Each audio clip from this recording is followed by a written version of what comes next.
Bonjour et bienvenue dans mes 10 minutes pour mieux vivre. Donc aujourd'hui, on va vous donner 3 conseils anti-fatigue. Peut-être que c'est l'automne, que vous avez un coup de mou saisonnier, qu'il pleut, il fait gris, vous vous sentez pas au top et vous êtes crevé, vous savez pas trop pourquoi et vous n'avez pas trop le moral et tout ça et tout ça.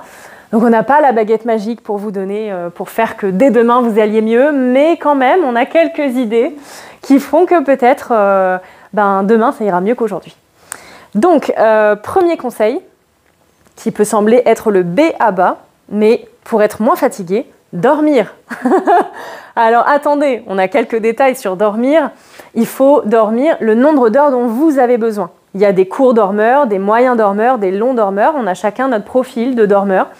Donc normalement ça vous le savez, à quelle catégorie vous appartenez. Donc essayez de respecter le nombre d'heures dont vous avez besoin. Ensuite, en termes de sommeil, il y a les heures avant minuit qui sont les heures de récupération physiologique, donc du corps physique. Et sur les petites heures du matin, on a la récupération psychologique, mentale. Donc profitez de ces 2 créneaux si vous pouvez. Donc évitez de faire une nuit de 2 heures du matin à midi, mais plutôt redécaler un petit peu avant minuit si c'est possible. Ensuite de ça, dormir, ça nécessite du matériel, parce que c'est l'activité physique qu'on fait le plus souvent. Donc ça nécessite du matériel adapté. Je vais laisser la main à Corinne sur ce sujet. Un bon lit, par exemple. Un vrai bon lit dans lequel vous êtes bien. Et alors, pitié pour ceux qui dorment sur le ventre, vous m'enlevez, s'il vous plaît, les oreillers qui vous cassent les cervicales, parce que alors là, vous pouvez être sûr de ne pas récupérer votre sommeil, de vous réveiller vraiment fragilisé ou en tout cas avec plein de courbatures. Si vous dormez en position souvent du côté droit, sachez aussi que c'est bien pour votre côté digestif, pour la digestion, parce que ça appuie sur la veine cave inférieure et ça libère toute la vascularisation un petit peu du système digestif. Bon. Donc pour ceux qui ont des petits troubles digestifs ou qui ont un peu trop mangé, etc., sachez que le côté droit peut être un peu plus bénéfique au côté gauche.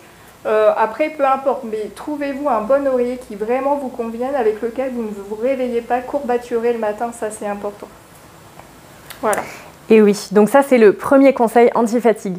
Le deuxième, c'est s'hydrater. Ça aussi, ça paraît être le B à bas, mais vraiment, je sais que c'est pas forcément facile quand on n'est pas des grands buveurs d'eau et qu'en plus c'est l'hiver, il fait froid, on n'a pas envie de boire X litres par jour. Je vous dis pas de boire X litres par jour, mais simplement, on est quand même composé d'à peu près 70% d'eau. Donc il y a une certaine logique à respecter, sachant qu'avec l'âge, on boit de moins en moins, on a de moins en moins au niveau des neurorécepteurs la sensation de la soif. Donc forcez-vous un petit peu, pas trop, mais forcez-vous un petit peu à boire, puisque c'est vraiment important pour aider le corps à éliminer les toxines. Donc là, on arrive dans la période où il faut on est en mi-saison, donc il faut qu'on aide à détoxiner un petit peu au niveau des reins, au niveau du foie, du système digestif. Donc il faut aider aussi, boire pour que le corps puisse faire cette partie-là de détox. Et aussi, l'eau, il y a des minéraux dedans, ça permet de gérer correctement votre tension artérielle aussi, puisque ça influence sur le volume sanguin, la minéralisation. Donc bref, pour 1001 raisons, essayez de boire. Alors moi j'ai une astuce et Corinne en a une autre, vous pouvez combiner les deux. Mon astuce c'est de vous acheter une jolie gourde ou une jolie thermos et de boire idéalement de l'eau qui soit à température, pas forcément de l'eau froide ni de l'eau très chaude, mais de l'eau on va dire à 40 degrés, donc c'est à peu près la température d'une tisane que vous avez oubliée depuis 10 minutes, pour vous donner à peu près une idée. Et vous achetez une belle bouteille et puis vous la trimballez avec vous. Si vous êtes dans votre salon la plupart du temps, vous la mettez là. Et le fait d'avoir un bel objet, ça va vous donner envie de le regarder, d'aller vers lui et de l'utiliser. Donc offrez-vous ça et puis faites-en votre outil de compagnie. Premier conseil. Deuxième conseil. Deuxième conseil pour ceux qui n'aiment pas boire ou qui n'ont pas pris l'habitude de boire, que ce soit petit ou parce que le travail est vraiment important, vous n'avez pas le temps, etc. Essayez de vous mettre en place un protocole. Un grand verre d'eau le soir avant du coucher, un grand verre d'eau le matin au réveil, un grand verre d'eau avant la douche. C'est-à-dire à chaque fois que vous allez perdre de l'eau, essayez de compenser avant avec un grand verre d'eau. ou avant votre séance de sport, avant les 10 minutes de sport. Essayez vraiment de vous boire ça. Envoyez vos enfants avec une gourde d'eau à l'école, c'est possible. Maintenant, je sais que les maîtres, les maîtresses autorisent l'eau. Donc n'hésitez pas à essayer de boire tout ça et de boire l'eau. On parle souvent d'1 litre, 1 litre et demi par jour. Voilà. Et nous avons la visite. On a un invité qui n'ose pas tellement entrer, de peur de déranger. Il sent qu'il se passe quelque chose. Non, bon, on va rester sur un entre-deux. Ok. Conseil. Et donc, troisième conseil anti-fatigue. Donc, on avait le premier, c'était dormir assez, bien, au bon moment, correctement, bien installé. Deuxième conseil, s'hydrater correctement, pareil, en bonne quantité, au bon moment.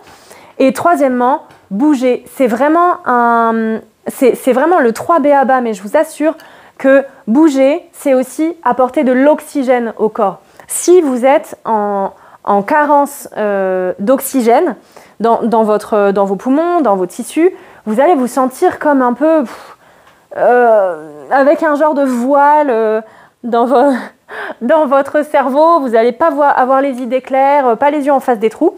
C'est hyper important que vous apportiez de l'oxygène à vos cellules. Donc, bougez, sortez, respirez. Amusez-vous, ouvrez les fenêtres, aérez un peu, faites un vent d'air frais en fait dans votre quotidien. Restez pas dans votre maison là avec les fenêtres tout le temps fermées, sans sortir. Il faut que vous renouveliez cet air, cette énergie là. Donc ça c'est vraiment le troisième conseil qui est peut-être le plus important en fait des trois. Et je m'étais noté un quatrième petit bémol. Ah oui, quatrième, donc j'avais dit 3 conseils anti-fatigue, mais en vrai il y en a 4. C'est toujours comme ça, il y a le petit bonus glissé, nu ni connu. Le quatrième, et on en a parlé avant avec Corinne, elle me rejoint 100% là-dessus, c'est ne surchargez pas trop votre système digestif. En fait, l'énergie digestive, c'est à peu près 30% de votre énergie par jour. Donc, c'est 30% d'énergie que votre corps n'a pas pour faire autre chose. Donc, libérez un petit peu de cette énergie-là en ne mangeant pas trop de produits transformés. Donc, les produits transformés, c'est les gâteaux, les biscuits industriels, les madeleines, les gâteaux apéro, les chips, la pizza surgelée, les plats préparés. Tout ce qui est emballé dans du plastique sur-emballé. Voilà. Faites des choses maison, faites avec les légumes d'à côté, les œufs de vos poules dont on avait parlé dans la vidéo d'avant. Amandes. Voilà, faites avec des vrais aliments le plus entier possible. Et si, comme moi, vous êtes fatigué après les repas du midi, parce que oui, effectivement, à des fois, on plonge un peu, un bout de carré de chocolat, plus de 60%, 70% chocolat noir, et vous repartez. Ouais, ça, on en parlera dans d'autres vidéos, mais l'effet coup de barre après manger, c'est clairement en lien avec la glycémie, cette fameuse glycémie dont on commence à introduire les premières notions. Donc, mangez le plus réduit en sucre possible. Surtout si vous êtes touché de près ou de loin par du diabète ou du prédiabète, n'allez pas trop surcharger en sucre dans votre quotidien, ne mangez pas systématiquement des desserts, ne mangez pas trop de pain, essayez de mettre de plus en plus de légumes, pas trop de pâtes, pas trop de féculents en fait, essayez de mettre le maximum de légumes verts, frais dans vos assiettes et terminez, comme on disait, le repas par un petit carré de chocolat, 70 ou 80%, avec... Oui, deux. Non, on a le droit à 2. On a Claire-Marie en backstage qui me dit bon, 2, 3 jours de fête. Bon, en tout cas, essayez de faire des compromis avec vous-même, de faire au mieux. Chaque jour n'est pas parfait, mais en tout cas, c'est des petits conseils que vous pouvez prendre dans une certaine mesure dans votre quotidien. Et donc, si vous mettez ces 3 choses en place, j'espère que vous aurez un petit peu plus la pêche pour les prochains jours. Comme nous. Oui. Au revoir, bonne journée.